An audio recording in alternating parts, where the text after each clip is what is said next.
This is going to be a pretty in-depth tour of my game room for 2023. Now, I got serious about collecting around 2020, but started collecting, I'd say about 2018. I had a good chunk of games from when I was a kid and started adding to that pretty steadily about 2018, like I said.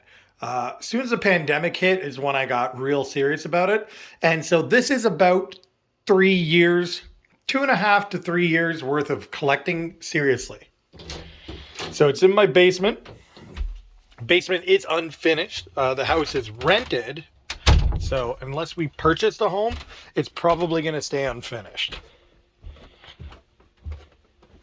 So this is my game room or game area, I guess you would call it.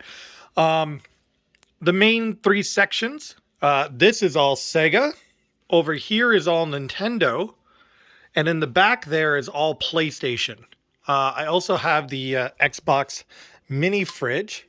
I don't actually use it as a fridge because I have a mini fridge underneath, but I do leave it up there as display. I got that for Christmas this year, and I love it. We'll do a quick overview of the room. We'll walk around. Like I said, this is all my Nintendo stuff. Over here is all my Xbox One and Xbox 360. Over here is where I do all my modern console gaming. So basically anything HDMI and up, essentially. Like PS3, 360, things like that. The Switch, Wii U, anything modern enough to have HDMI gets played through the modern television. Anything pre-HDMI, so like PS2 and lower, earlier, is done on my 32-inch Sony Wega Trinitron. I got this for free. It was in Hamilton, and it was on the 4th floor of an apartment building. And had I known that before I went, I probably wouldn't have this, because this is about a 200-pound TV. It's super awkward, super deep, and really difficult to carry. But I'm glad I went, glad I got it, and I love it. And honestly, I'll probably take it with me wherever I go. It sucks when you have to move it for sure. So, like I said, all my old school games are here. I hook everything up through a component switch as well as a composite switch. And I mean, you get the gist. There's lights and stuff like that. I'm going to go ahead and turn on the rest of the lights here. Everything's hooked up through either a component switch. So we have a PS2, Xbox original, the Wii, which also acts as my GameCube, because I have my original GameCube here, and it is hooked up, but I do all my gaming with GameCube through the Wii, just because the component cable for this is really, really, really hard to find, and really unnecessarily expensive, whereas the component cable for this is dirt cheap and everywhere, and I'd rather play it on there. Like I said, all that's hooked up through there. Right now, I got GoldenEye going on one of 8 N64s that I have. Everyone's freaking out about it being released on the Nintendo store. I figured I'd pop it on just to have it playing on this TV. Over here is my PlayStation section. So this is everything PlayStation. Starting from PS1, PS2, right here is all PSP, as well as all back here. This is PS3, here, and here. There's some overflow, running out of space. PS4, not a big collection. Just goes there and up there.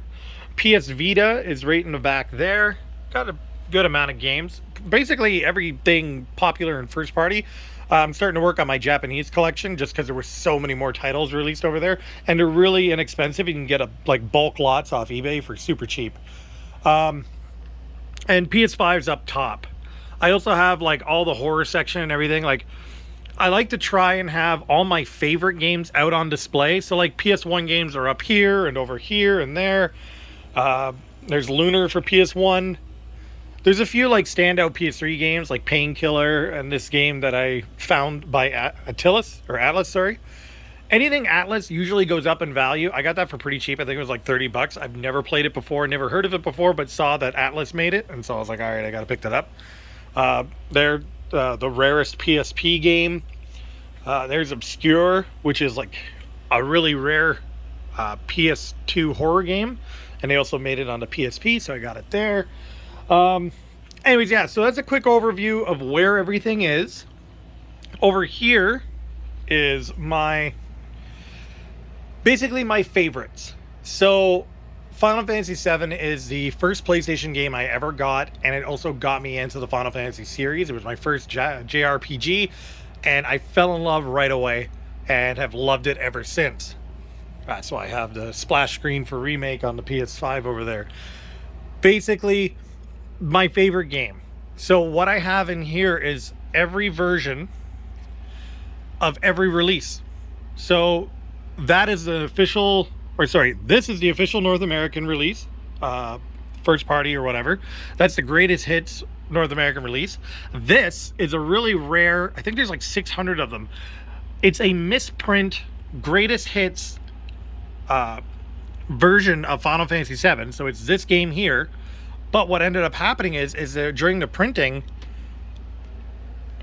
the front half is non-greatest hits and the rear half is greatest hits, but the discs are greatest hits discs. It's a really, like, it was a weird print run. There was only so many that happened because it's not someone changing the back art from the jewel case. There's actual sealed copies that exist that are like this, and they were very limited before they caught and figured out what was going on and fixed that. So those are the three North American ones. In the back, I have the international edition of Final Fantasy VII. That is the Japanese version of Final Fantasy VII, and that is the PAL version. This is the Squaresoft preview tech demo from 1995 of Final Fantasy VII. It's not for sale, and you could only get that if you went to the Tokyo Game Show in 1995. This is the demo of Final Fantasy VII. This is a Squaresoft PlayStation Previews disc. Right there is the Reflections disc that you would get at E3 2006 when they showed the tech demo of Final Fantasy VII playing on PS3 when they first teased the remake. So that you got from E3 2006. Back here is a sealed deluxe edition of Final Fantasy VII Remake, and then I have a sealed PS5 version of Final Fantasy Remake, and then a sealed Reunion PS5 Remake. Over there's the PC version of it. Then we have Advent Children, the movie, Crisis Core, Dirge of Cerberus, and another Advent Children limited edition set. Down here on the next shelf is my Silent Hill collection. This is every Silent Hill game that they make, minus the Game Boy Advance Telltale Stories one. I still want to get that. I don't think I'll ever find it in a store over here. It was a Japan-only release, so I'm probably going to have to pick it up off of eBay. But this is every version of every game except for the greatest hits. I don't have the greatest hits versions for either Xbox or PlayStation. I just have each variant of the game. Down here is my Metal Gear collection. This is every single game, every version, across every platform. This is a Dreamcast upscaled version of the original Metal Gear, which is this game here, that was made. It's a custom made game using Bleemcast. So first you put it into disc that allows the Dreamcast to read these discs, and then you actually get to play PlayStation games on your Dreamcast. It upscales them, the button mapping's correct and everything. It's actually really neat. So this is an actual Dreamcast game that's custom made. So that's the North American version, that's the PAL version, that's the Japanese version, and then that's the Japanese subsistence version. There is VR missions. That is a Game Boy Color complete in box. That's the PC version there. Back there is a sealed Snake Eater for Nintendo 3DS. These here, which you can't really see, are the media packages that you'd get, or sorry, the premium packages. So I have the original one premium package, comes with autographed shirt, art book, dog tags, all that stuff. I have for Sons of Liberty as well. Same thing. I forget what this one comes with. I don't think it comes with a shirt. As well as the Metal Gear 3 Snake Eater one. That comes with like a little model of the Shagohod and everything. Down here is the DVD of Escape from New York.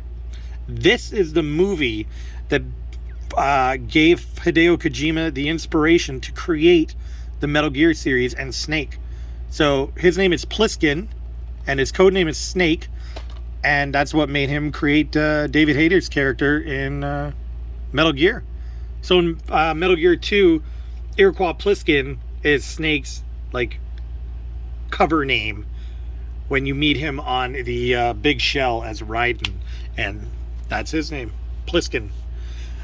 So that is my collection of my favorite games. They're not the most valuable games. I mean, some of them are really expensive in here, but these are the most valuable to me personally, and that's what goes there. Another quick overview of the room. Over here I have all my PC stuff, like my PC games, all my extra hardware, stuff like that. Poker table. We do a lot of poker nights here. I got a bunch of boxes I gotta break down from like shipments and deliveries and stuff like that. But around here we'll start with the Sega section. I'm gonna try not to make this super long. So we start off with Genesis, moving on to Sega CD, as well as 32X. Down there is Game Gear, then the Saturn, then the Dreamcast, and this is original Xbox. It's not part of the Sega section, but I didn't have room anywhere else to put it. Starting in Genesis, I like to have the box for each system, then the games. And then at the top of the shelf, I like to keep the 2 rarest games for each system. So with Sega, there's 4 games up here. Or sorry, with the Genesis, there's 4 games. 2 of which are Splatterhouse 2 and 3. Now, those are like favorite games of mine as a kid. I wanted them in acrylic cases because these versions are mint. Like, they've never been in a system, it looks like. There's no scratches, no nothing. Reg cards, everything, not a crease on the manual. They are perfect. And they're my 2 favorite games from when I was a kid. So naturally, they stay up there. They're not the most valuable. They're like probably $400 or $500 Canadian each. But in comparison, Musha and Crusader Ascenti are the 2 rarest games for Sega Genesis. Normally, like I said, it would just be these 2 up here, but these 2 hold a special place to me, and they get to go up there too. Down here is the rest of my collection. Like, I have all the Phantasy Stars, all the Sonics, all the Golden Axe, like all the classic stuff. And then a lot of sports titles. I got a big lot of sports titles that I won off of eBay. And then a lot of loose cards down there, including a Game Genie. But that's my Genesis collection. Moving over to Sega CD, I'm really happy about this box. It's an amazing shape. Has all the inserts, all the plastic, all the manuals, everything. Just, I love having the boxes. As you can see, I really need to find an upgrade for Saturn, but I got really lucky with the Sega CD box. The Genesis one could be better too, but that's super complete as well. All right. Starting with the top 2 games, Snatcher and Kyo Flying Squadron. Kyo. Yeah, I'm pretty sure that's how you pronounce it. Those are the 2 rarest games on the system. I'm still waiting on another acrylic. As you can see, everything's in acrylic cases, like these hard plastic cases. I still need one more. They don't have any more left at the shop that I buy them from. They're getting more at the end of the month, so that's when that one will go into it. Snatcher. Amazing game from Konami. I haven't played a bunch of it. It's super weird, but also really interesting. Anyways, I'm not going to get into like what the games are like or anything, but we'll just talk about what I have for each system. Again, these are the top 2 rarest games. This one's super expensive. That's like a $5,000 game right now, Canadian. It's just skyrocketing in price, and I couldn't tell you why. Down here I got a lot of the big ones too, like I got Lunar 1 and 2, recently got those, super happy. Shining Force. I love the Working Designs case art. Like, they put so much effort where like the letters are raised, they're reflective. Like, there's a lot of really cool stuff that they do with their games. And I really, really like those. You don't see that a ton anymore with games. Most stuff's just generic. So that's all my Sega CD stuff. Down here is Sega 32X. I don't have a lot of games. I think there's like 42 North American games that were ever released. The rarest and most expensive one is Spider-Man Web of Fire. This is like a super, super, super minty copy. I've actually never played it. I've opened it once to look at the manual in the cart and never opened it again. Stuck it into the acrylic and onto the shelf it goes. But that's another really expensive game. My complete boxed Game Gear. It's out of the box or whatever, and so are the games because I actually use it. But the box is in really nice shape. I'm happy I found that. Moving on to Saturn. like I said, box condition, it's really bad. I really need another one. I can't find one. At least I can't find one locally. I can find them on eBay, but they usually come with the system, and they're a good amount of money right now. And I'd rather spend the money on games than whatever. I'll organically upgrade that box if I come across one for a good deal. Top two games: Panzer Dragoon Saga and Magic Knight Rayearth. I got this recently. Really cool effects on the cover. Again, another working designs game.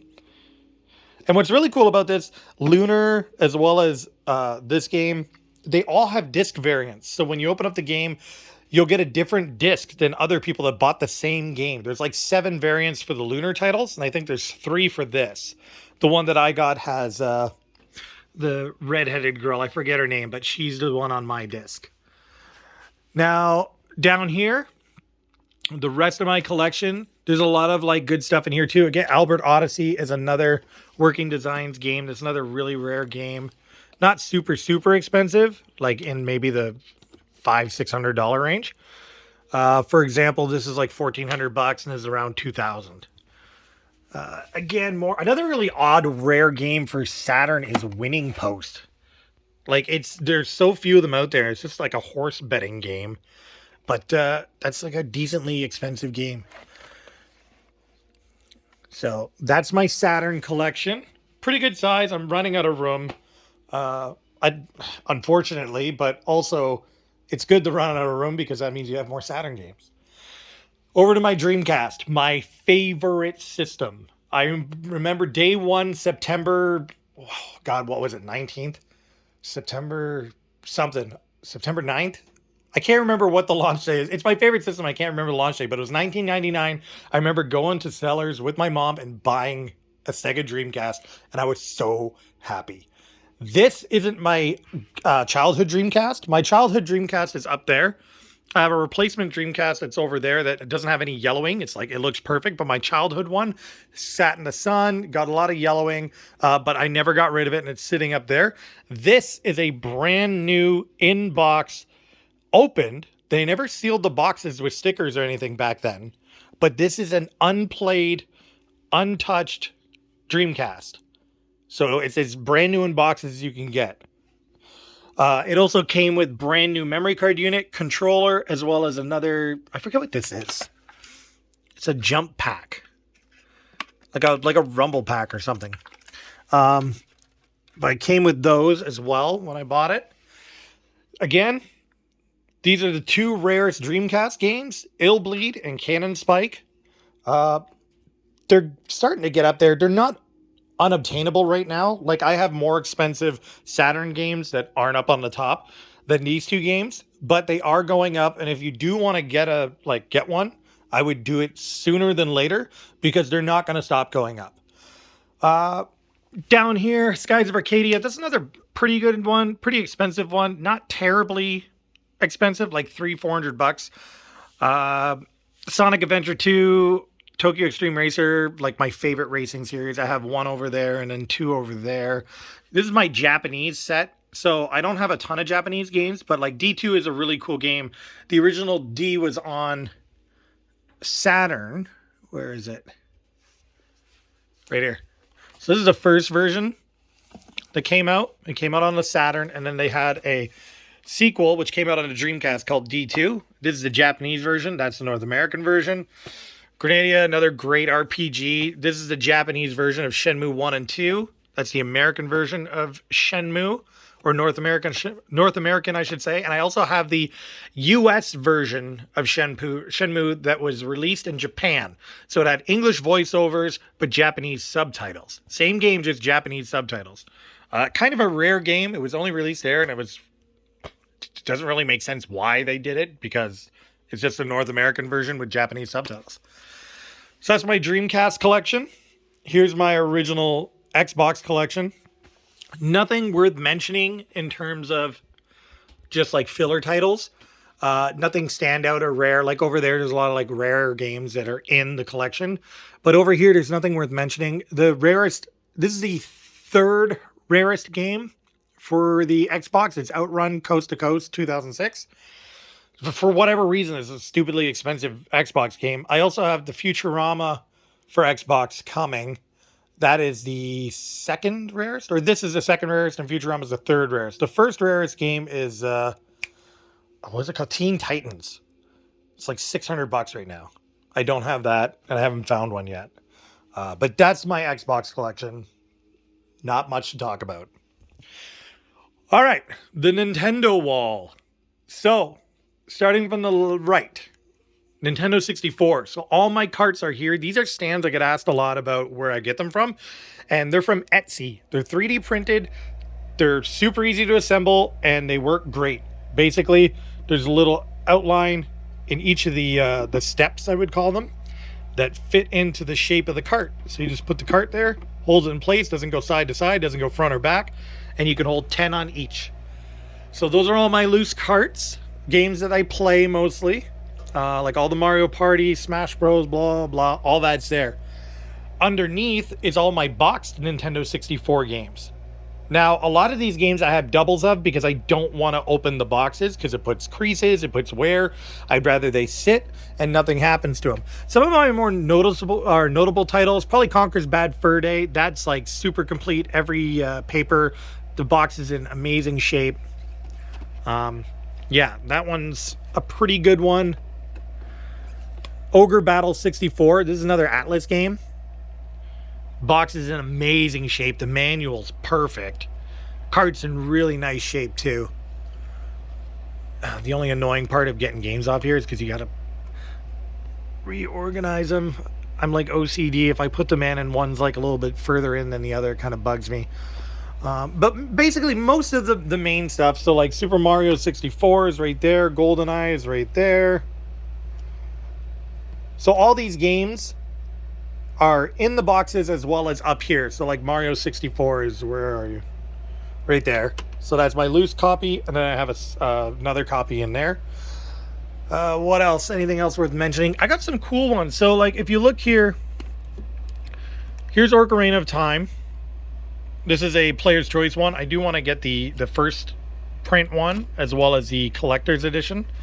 So that's that. And then this is an interesting game. It's called The Missing Link.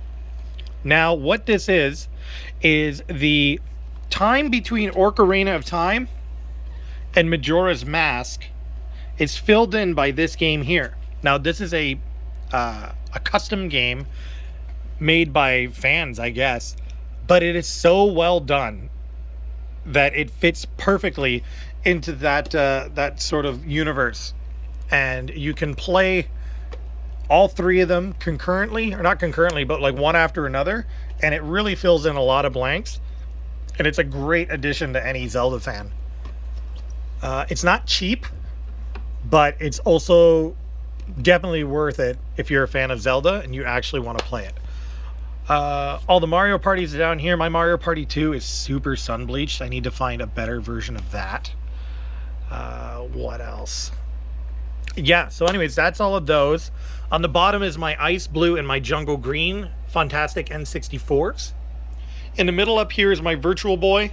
I just got the stand for it because this one was missing the stand. So I got to find a place where I can display it while it's on its stand. But for now, it's right here in between the N64 games. And I have Red Alert. I think it's called Red Alert. Red Alarm, sorry. Mario Clash and Mario Tennis. Up top is all my box stuff. So this N64 is a complete in box console. It's been open, it's been used, but that box is in great shape, and I left everything as it was when I bought it, just because I have my Japanese N64 hooked up over there, and there's the box for that. That's been modded so that it can play any game from any region. Usually the differences in games, there's a little like different tab on the cartridges so they don't fit into each system unless they're for that region. That one's had the little tabs filed off of it, and it'll play any cart from any region just fine. So that's the console I use to play my games.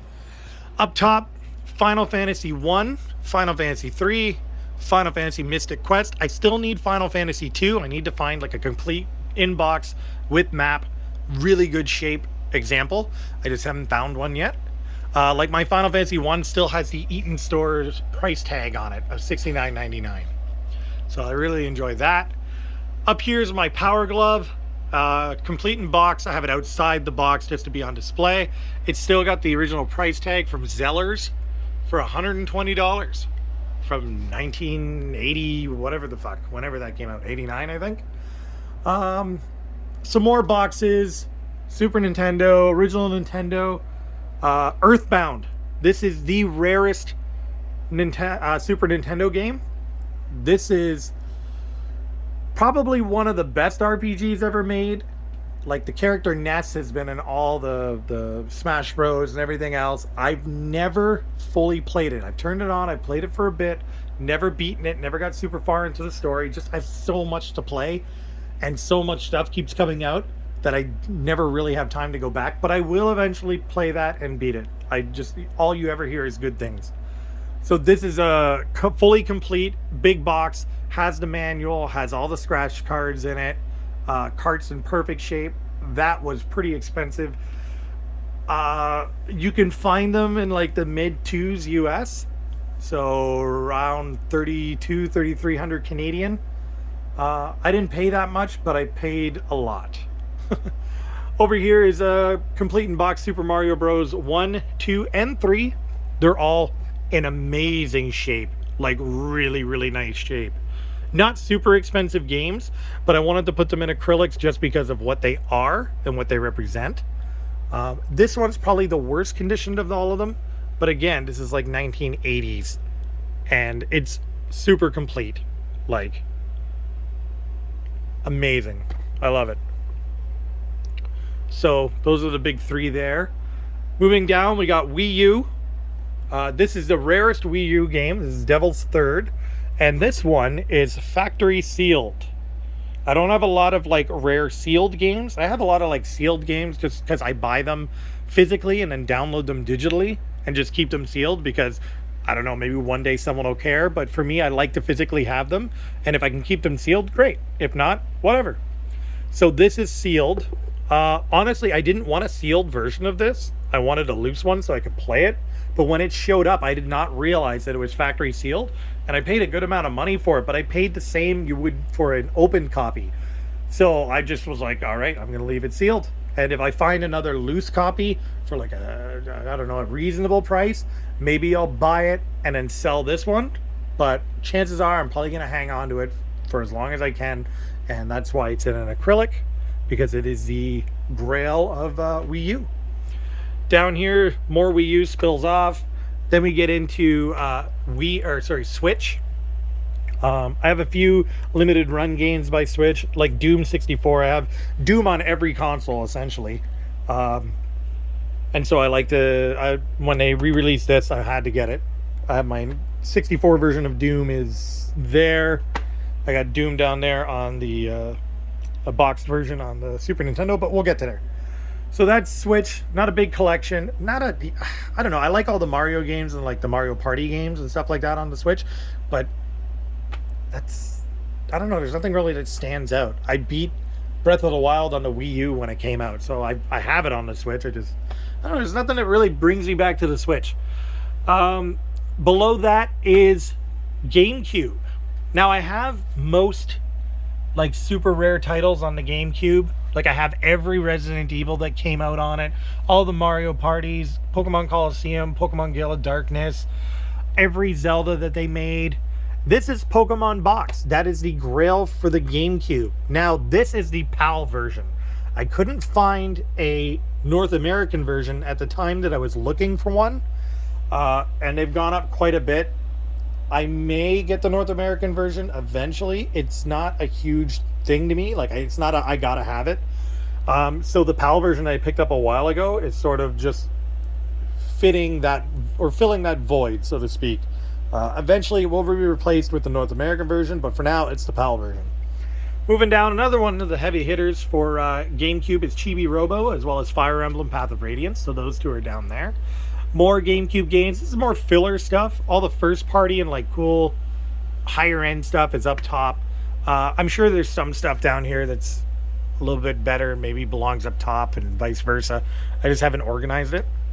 There's my Wavebird controller, as well as Watermelon Red and Grape Purple Funtastics. My Watermelon Red has a crack as well as a missing piece. I'm super unhappy about that, but it showed up that way. I did pay very little compared to what it's worth as a result of that. But there's cracks here, cracks here. It will be replaced one day when I find another one locally. But they're outrageous money. And this I got for fairly cheap. So for now, that's where that goes.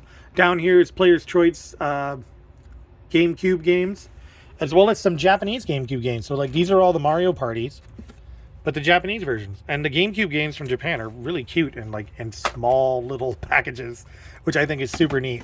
So I grabbed those because they were cheap.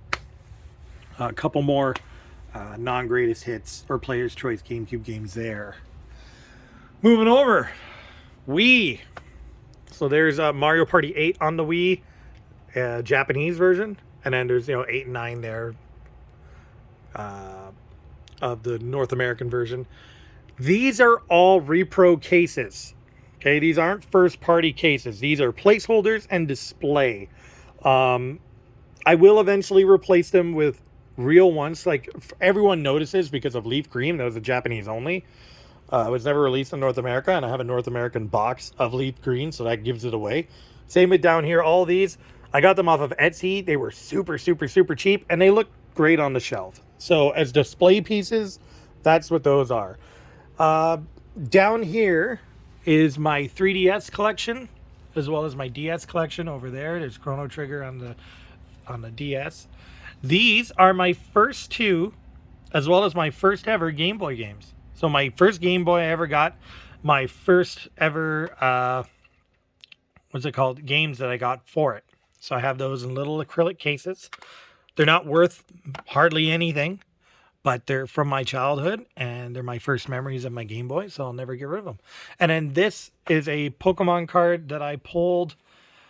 My mom brought me a pack of Pokemon cards when she picked me up from school, and it was the first foil that I pulled organically. A lot of my stuff came from like deck building packs and from card shops. Like I would pick out the cards that I want. And most of the booster packs I got, I never really got any holographics when I was a little kid. That was the first card I ever pulled. I've since sold my Pokemon collection. I had a huge collection. I actually sold it and bought a lot of my Sega CD stuff with it. But that is one card after I got graded, I said I'd never get rid of, and I kept. Down here is Nintendo.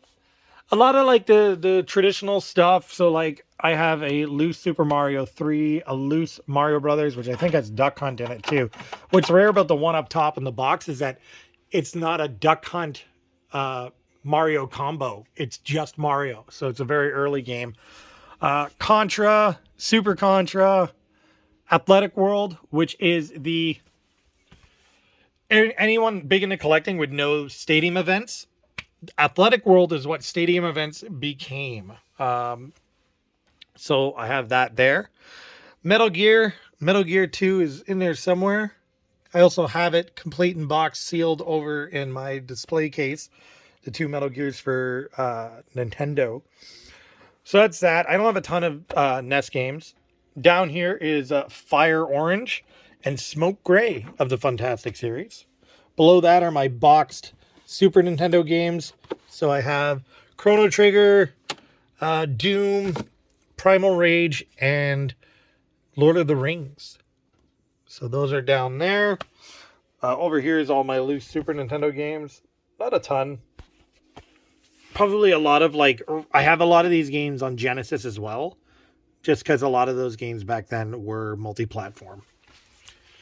Moving on. Ooh, it's getting a little bit long, but that's okay. Xbox One, as well as like Series X and blah, blah. Xbox 360, and so on. This is one of the rarest Xbox 360 games, which is NCAA Football. I have 14 and 13.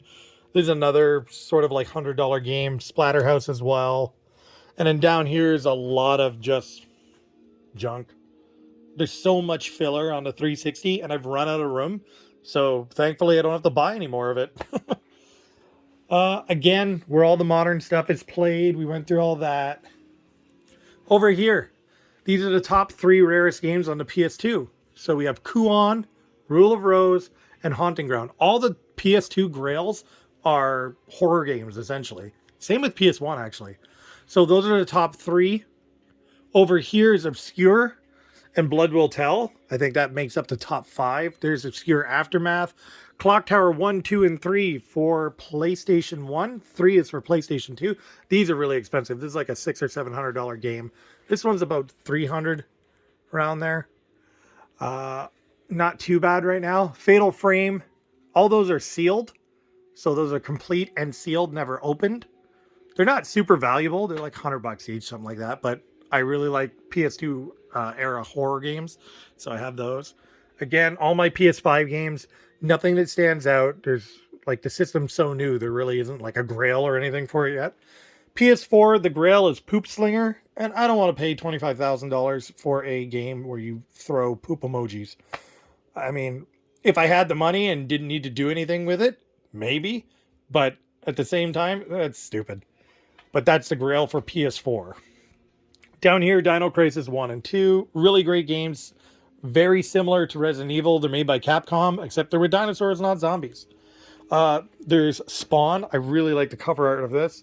It's very much like the Working Designs games for Sega CD and Sega Saturn, where it's got like raised lettering and like almost embroidered looking. It's super cool. I really like the cover art on that. Again, the grail here for PSP is Persona 3. That is the rarest game for the PSP.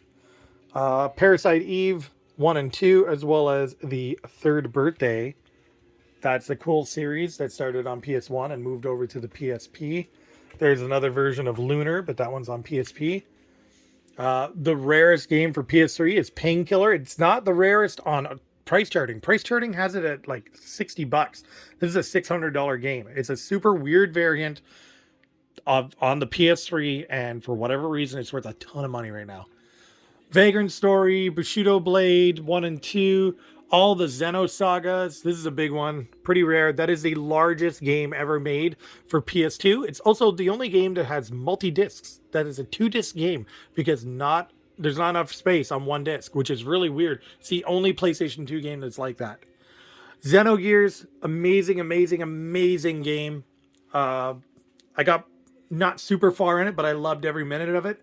And then just other stuff came out and I stopped playing it and haven't gone back. Up here is a complete in box PS3 80 gig. That is a complete in box DualShock version of the PlayStation 1, a complete in box PS1, a complete in box PS2 Slim Silver. Over here I have my PS2 Slim Black. Another PlayStation, that one's hooked up that I use, my Xbox, so on and so forth. Down there's my original PS2 from when I was a kid, my original PS3 Day 1 edition, 60 gig, still works. That has hardware emulation, which is great. So PS1 and PS2 is emulated on hardware, whereas that 80 gig up there is emulated on software. Does it make a difference? I don't know. Does it sound cooler that it's on hardware? I think so. My PS4 Pro box, my PS5 box, those aren't complete because Pro's there and the 5 is there. What else? My PS1 collection, there's a good amount of games. I am running out of space. Again, look, there's Doom on PS1. I have it on pretty much every system. PS2, I don't think there's a copy for it, but yeah, I'm running out of space, unfortunately. I really need to like revamp and like get more shelves, but then that means I have to buy more games, which is fine. Like, here's another really rare, expensive game, like Dragon Ball Z Budokai 3 or Budokai Tenkaichi 3. That's like a $300 game right now, and it's just sitting down here just because there's so much other stuff. Like, a lot of the stuff that I display are like favorite games of mine. They're not necessarily the most valuable games. The only ones I display that aren't a favorite would be the grails, and that's not a grail, but it's a pretty expensive game. What else? Oh, my PC that I built out of the engine out of my Cobra. This is the computer for my VR sim racing rig. So I have a what the hell is it? What's it called? HP Reverb G2, which is a 4K headset. And I use a Logitech G25 and like a sim rig setup. And that's how I play all my VR sim racing games. I play it on a computer that is made out of the engine out of my car. Again, we talked about everything over here. I guess that's it. That would be an over. Oh, okay. So like up there, I have like box controllers and stuff. It used to have everything, but then when I made this display behind the couch, I took all the extra controllers that could go somewhere and put them down there. But like my Brawler controllers, these are great, by the way. So like, obviously the Nintendo 64 controllers are like kind of weird. I don't know. They're not weird. They're nostalgic and cool and whatever. But at the same time, they're not the most comfortable things. So Brawler, this company here, not Brawler, not the name of the company. I forget the name of the company. What the fuck's the company name? Hold on. Anyways, whatever. The controller is called the Brawler 64, and it basically makes it like a modern controller, and it makes it so much more comfortable and ergonomic to play Nintendo 64 games. So those are what I use. So I have some of them up there. Same, they did one for Retrobit. That's it. They did one for the Dreamcast as well, which is called the what is that? The Striker. So this Dreamcast controller normally looks like this, but then you can get it with this, and it's much more comfortable. It makes it a lot more enjoyable. So there's those. Like I said, that's all up there. I guess that's it. That is my game room tour. I know I said I wanted to keep this short, but now it's 40 minutes. So, I mean, it is what it is. We're just talking about games, looking around my room. All right. Next time I have another update, I'll make another video. Thanks for watching.